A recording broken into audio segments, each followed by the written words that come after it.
Jeste, pa kao što ste vidjeli, bile su prepune tribine.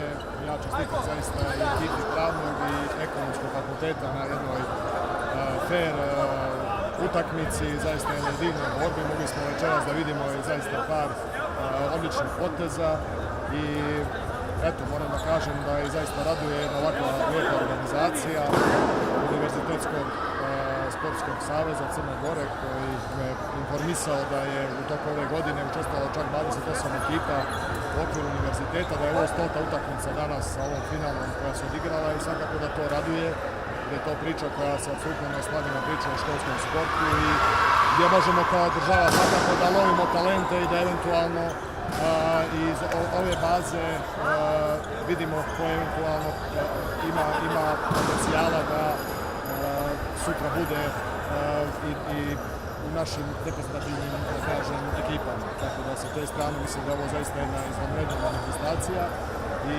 također rekli su mi da nekih 40% studentske populacije učestvuje u ovom takmičenju i ja se nadam i imat će sigurno podršku Ministarstva sporta da u narednim godinama još više studenta bude uključeno u ovakvim i sličnim događajima.